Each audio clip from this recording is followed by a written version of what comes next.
first things first, I've been saying to people, whether anybody likes it or not, that nobody can stop Biafra. No human being can stop Biafra. No human being can stop the sun from shining, whether you like it or not. No, it's not. See, Biafra is a spirit. I'm a Yoruba man.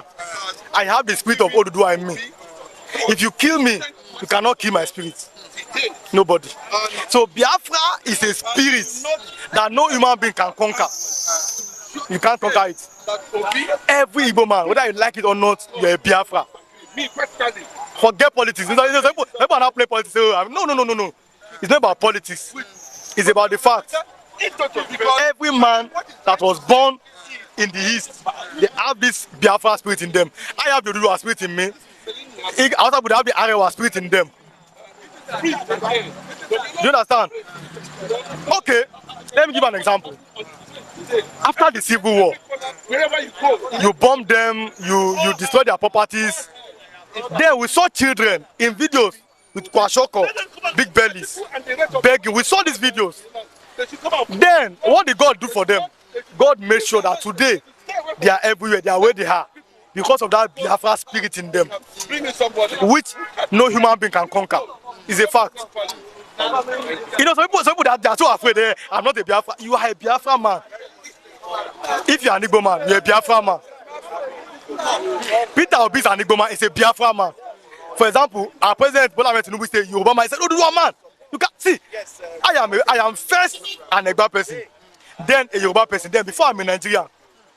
So an Igbo man first is a Biafran, then before he's a Nigerian. That's who he is. You can't deceive yourself. You can be deceiving yourself every time, but the truth will catch up with you one day. I said to people, I said, even if you kill all the Igbo people and remaining one little child, that child is Biafra. That's why it cannot be defeated. They are everywhere now. And they're not everywhere. Where do you go that you won't see them? In shops, in marketplaces, all over the world. They're everywhere. So you can't defeat them. So holding Kanu will only embolden them.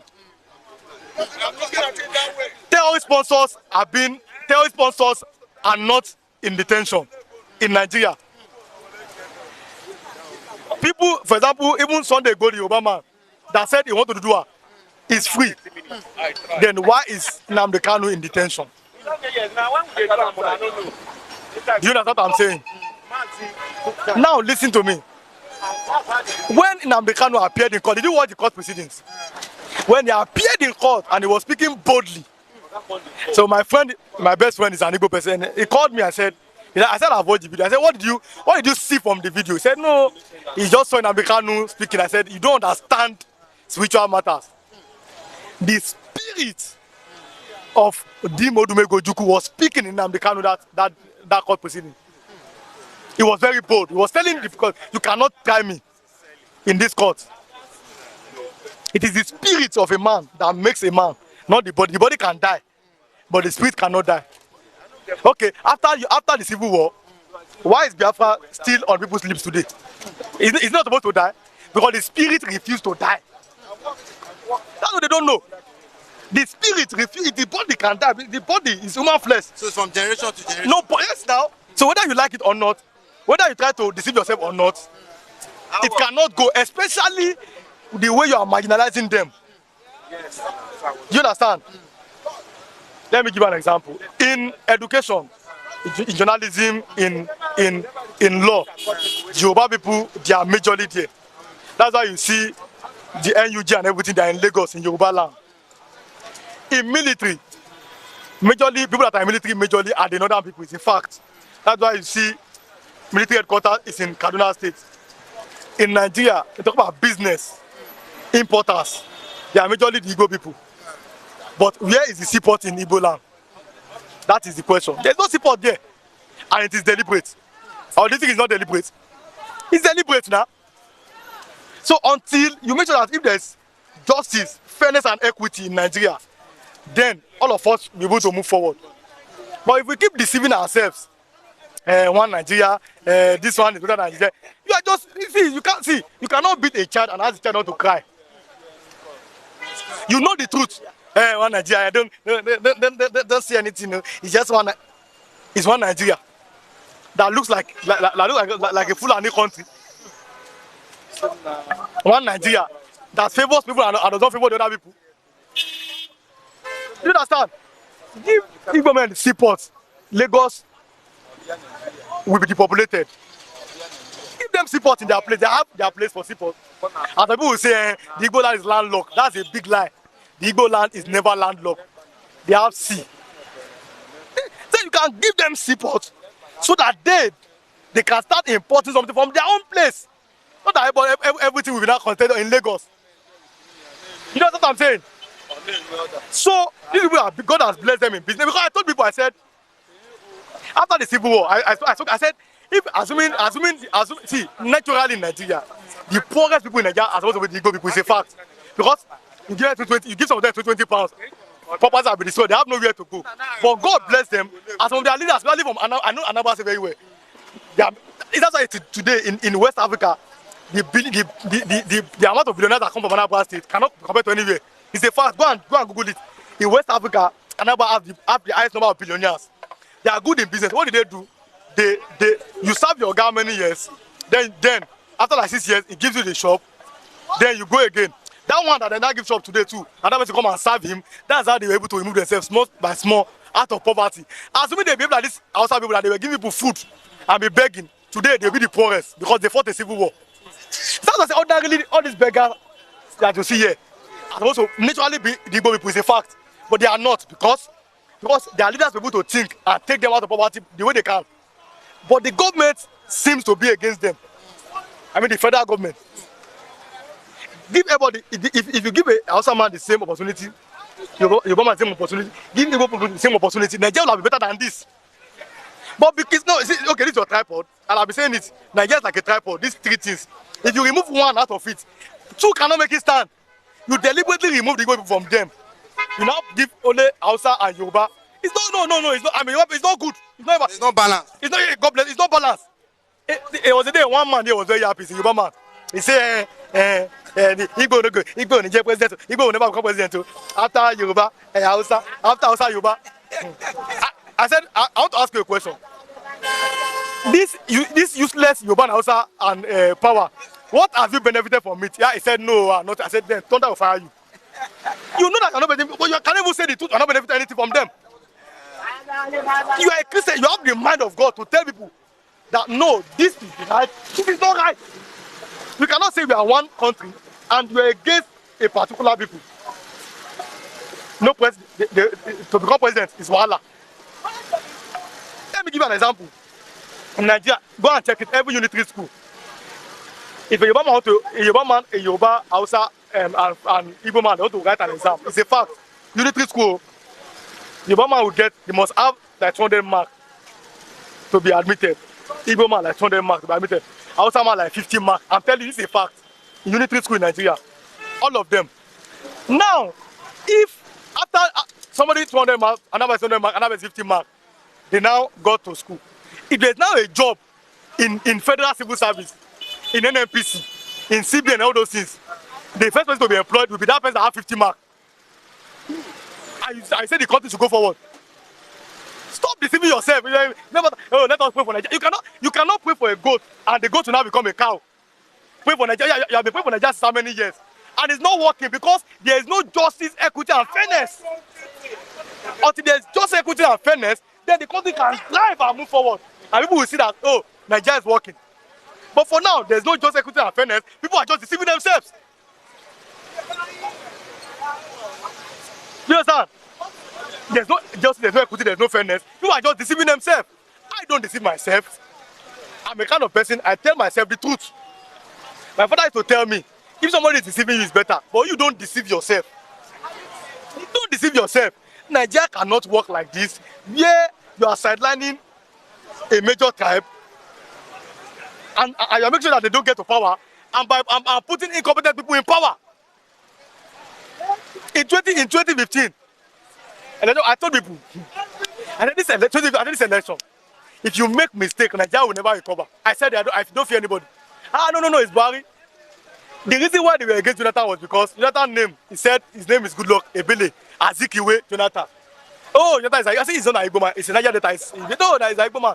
Make we come out time. I said, my hand not dead here. And they know me, my hand is not here. Even when the Ojo started to protest against him, I did not go. They know. I said, God forbid. I know they follow useless people. Now they remove him and put a man that ordinarily cannot be a local government chairman, that does not have the brain to even be a security, a megad in a bank. You put him as the president. Look at where Nigeria is today. Because of tribalism. I know that Buhari will not do anything, no, but Shibanjo, now your man, is his vice. He don't vote like that.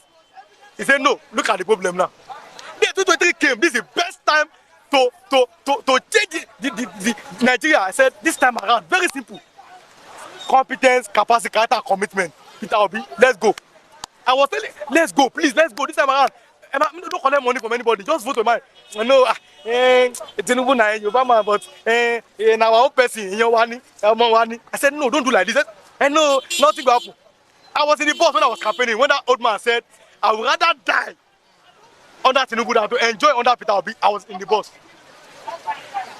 One man said it in this place, said, I know that Tinubu cannot perform well, but I would rather vote for him than vote for an Igbo man. The other man in my compound said, Igbo people cannot be trusted. I said, if there's any tribe that can be trusted in Nigeria, I swear to God, I'm speaking from bottom of my heart, it's Igbo people. Do you know why? They are everywhere doing business. Everywhere you go, I'm an artisan. I do my aluminum work everywhere. I've been to where you must see an Igbo man doing, is that chemist or something there? He said, no, that woman, that same one now is complaining in the compound. Yes, now. Maybe I told some of them now, they say they want to come and join the obedient movement. And I told them, if you want to join, they see the line. I'm just a spokesman, I'm not anybody. So if you want to join, just make sure that you are working. If you don't have work, they give you amala and 5,000, you vote under Mumu again. So vote this time around. This time around, don't collect money. Make sure that things are going well. I'm telling you, I know what I know what people are facing. No, me and that one, I see all those ones I want them. Poverty, insecurity, inflation does not know tribe or religion. I told them. Even Buhari that we say is the worst president is not better than our human beings are not missing Buhari. I said if we can miss Buhari in Nigeria, that means something is wrong. Is it not like that? As I was coming from my house one day, 3 people came to meet me. Thank God, come, I said, come. Obi and Atiku want to join together. I say, hey, what's the problem? Say, I beg. Make them join together. I say, hey, good morning, no. It's good now, good morning. I warned you, yeah. I told you in this place. You kept calling me, oh, you're a bastard. You hate Yoruba, you're a bastard. I'm a Yoruba person, but the truth is the truth. Let us see the truth and say it. Now look at it. Then and now, they now want Peter Obi to come back. And you see. Okay, come back. Because the man have brain it's a trader, you know, a trader can multiply money. He have brain, not just a politician. That don't know anything politics. They put all their children in politics, all their wife in politics. They don't know you. They have used you and dumped you. They don't know you. They don't know you now. You give them. I told them in this place. You give them 2 deca of rice. It is here 2 deca of rice. Maggi, salt, tomato, groundnut oil. Amala. You take. Go and vote. They will not be singing. Hey. A man was giving. A Yoruba man was giving elderly woman one spaghetti. A video. I have the video. Hey, sister, one spaghetti. I was angry. This is bad now. We should tell ourselves the truth in this place. How can Posa be receiving you every year? The same thing you do every year. Don't collect money from any person again. Vote your mind now that, oh, this man can do it. My mind. I don't care the person, but just your mind. But only the money they give you, we finish. We know they hear for Nigeria. We know they hear. No, you see, let me tell you. Poverty has been weaponized. And democracy cannot work where there's poverty and illiteracy. In a developed country, something like this, it doesn't happen now. It doesn't happen. Yes, because no. See, my brother, let me give you an example. When you are okay, if somebody calls you and say, come and take 5,000 and vote for somebody, you cannot vote because you have that money. But somebody that is not working, they brainwash him, and you give him small money and food, he will vote for the wrong candidate. That is the problem. So poverty and illiteracy have been weaponized. That whenever election comes, you must vote for a wrong leader because it's from your tribe. You understand? So it is intentional. They made it so that when you are so poor, you must vote for the wrong candidate, which I am against. Muslim ticket, a mumu ticket, Muslim, mumu. Even the people that are Muslim ticket, even the Muslims themselves, they don't. Now Now, let me tell you. Under Jonathan, you know that Ide Kabir is coming. They call it, we call it Ileya. Under Jonathan, people they will be buying goats, rams up and down. Have you seen one ram pass here? Some of them they are giving them quick notice. This is frustration everywhere. But we want them that the only way to go is to vote for a man that have competence, capacity. They say no. You want to vote for our tribe. Oh yeah, your tribe, enjoy it. I told them, I said, after 2 years, all of you become obedient. Less than 5 months, they are not coming to meet me. That's the problem. You know what I'm saying? So now everybody should learn. Biafra spirit cannot die. The same way my spirit Oduduwa cannot die. The same way our spirit cannot die. Whether you like it or not, no human being on earth can stop Biafra. That's my opinion. Thank you very much.